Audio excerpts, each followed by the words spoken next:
I think plunge saws are great pieces of kit, but not everyone either has them or can afford them. So today I'm going to show you how to get even more from your basic circular saw to give you pinpoint accurate cuts and show you how to build a really easy jig that I guarantee you've never seen on YouTube because I've just invented it.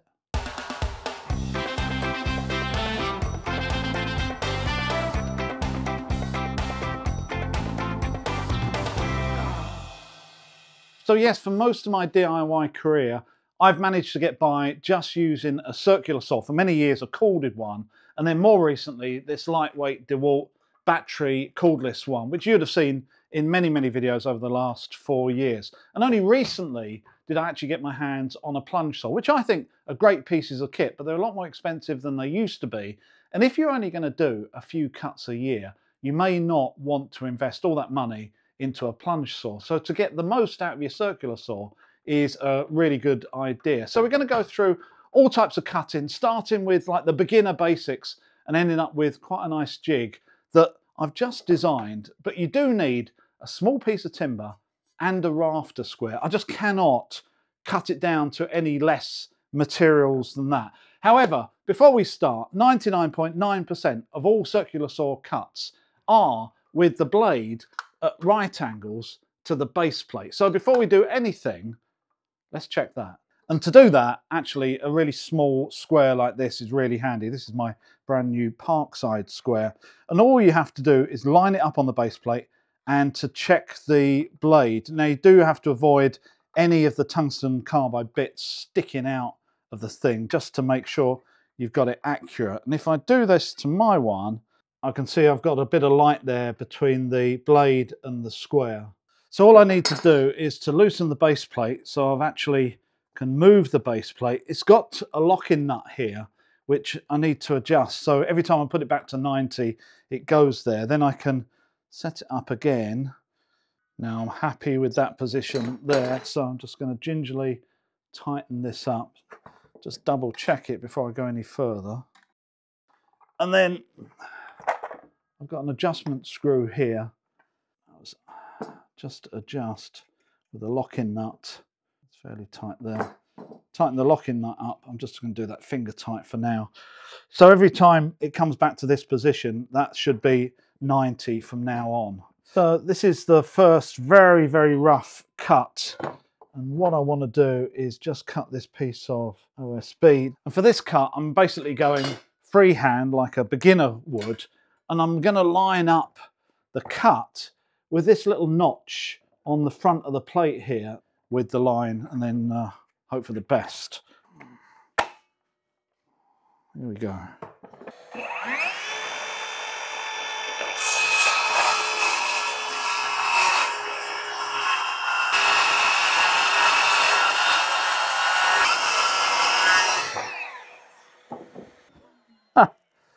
Well, that was very interesting. Wasn't the best of cuts, actually. And I must admit, I did try to do this properly. I'm not trying to make this up.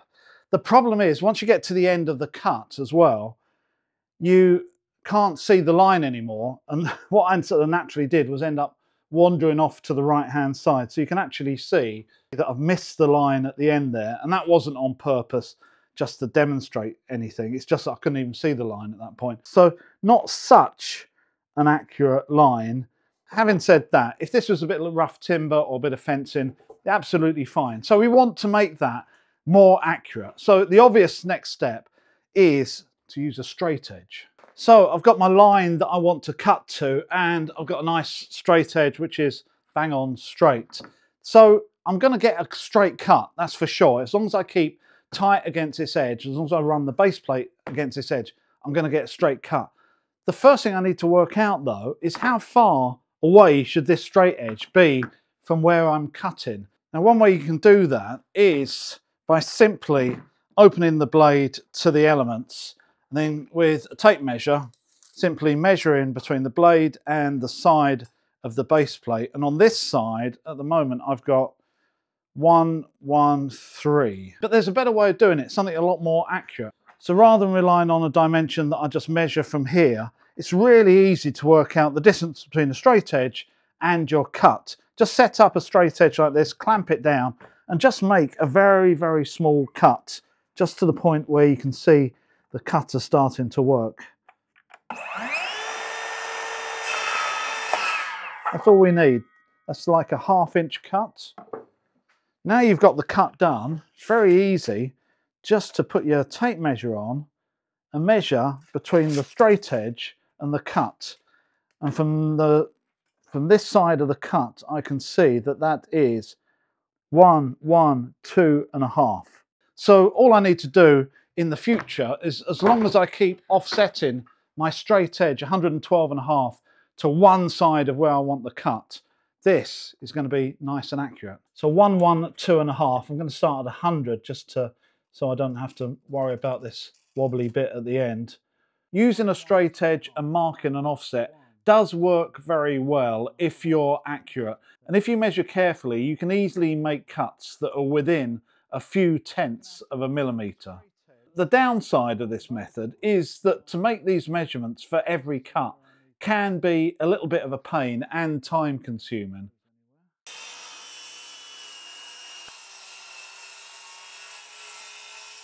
So having that straight edge definitely means that at least we're going to cut in a straight line, and if we have the offset correct at either end, we're going to cut precisely where we want to. So using a straight edge is definitely a lot more accurate than just doing it by eye.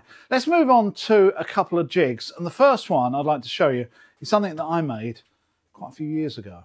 So this is a homemade jig that I made for my DeWalt circular saw a number of years ago, and in some ways it essentially replicates the track of a track saw or plunge saw.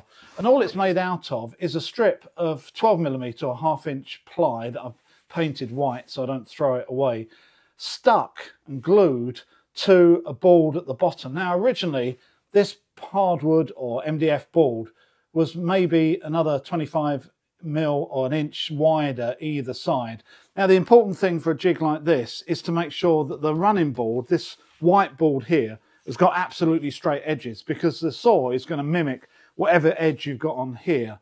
So this MDF does not have to be accurate, but this board does have to be accurate. So all I've done is I've actually glued the two together, and then I've run my saw down and cut the MDF of the board, so wherever I've cut is now the new edge. And I've done that on both sides, so I can use both sides. That's why one is nice and wide and one is narrow.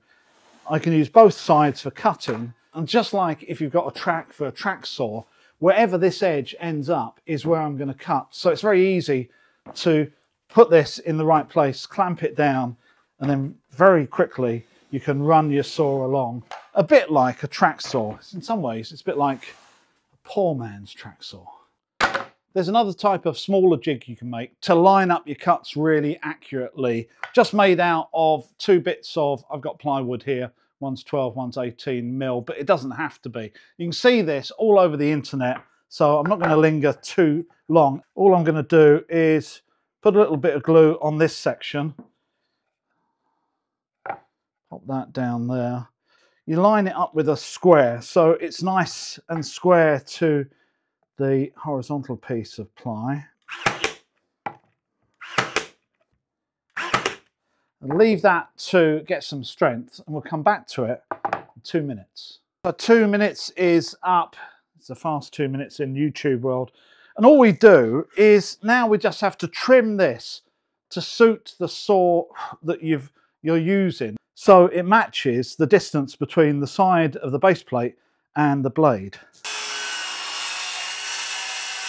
So that's basically what we've got. We've just got a right angle, but this is cut exactly, well, spookily enough, I guarantee you it'll be 112.5mm, which it is, which means wherever we end up lining up that piece of ply is where it's going to cut. So all I have to do is line up the edge of this jig with the line, because I know that the blade is going to come down this edge and cut wherever I line it up.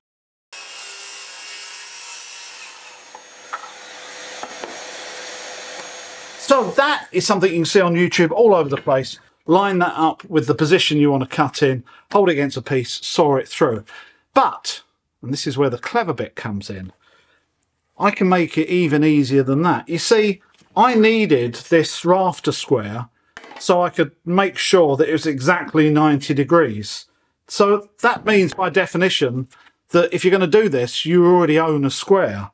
So as long as you've got another piece of wood, we can use a square and make it even more accurate. So this is all you need for my little jig here. You've got a rafter square, which most people have got, and as I said, you need it to do this anyway, and a piece of timber. Now the one I've got here is planed all round, so it's nice and smooth, and is 20mm thick by about 35 wide. The main thing about this piece of timber, if you're going to make this jig, is you've got two parallel sides. So it does have to be, if you've got it planed all round, it's probably better because you've got nice two parallel sides, and that's quite important. So this is the clever part. With a rafter square, all you need to do essentially is connect this piece of wood to this rafter square to essentially get the same as what we had just now. This is a really easy and quick jig to make. These rafter squares are easy to get your hands on, but I'll put an Amazon link to the one that I'm using here in the description below. I would recommend using a metal one rather than plastic, and to go for the bigger 12-inch size rather than the 7-inch. The bigger the square, the longer the cut you can potentially carry out. Just 3 screws here with washers do an excellent job connecting the square firmly to the batten, but while you're tightening them, you do need to make sure that the wood is up tight to the square. And with it connected firmly, it can then be trimmed to length. That is our new, unique jig that I'm sure I haven't seen on the internet at all. And obviously something you can take apart in 5 minutes. Let's just prove to ourselves that it works. Cut a little bit more MDF, and I want to cut something there. What I'm doing is offering up the really precise piece of timber just there.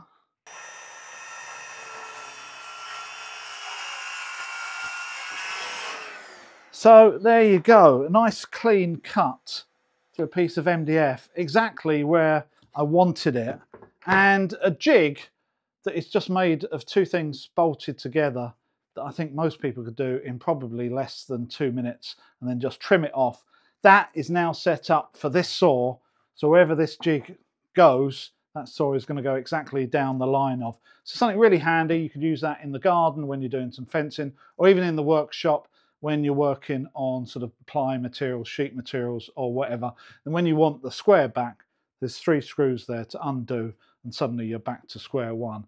So I hope you enjoyed this video, and it's shown you a little bit about how to make your circular saw work better for you rather than buying a track saw. I will see you next time.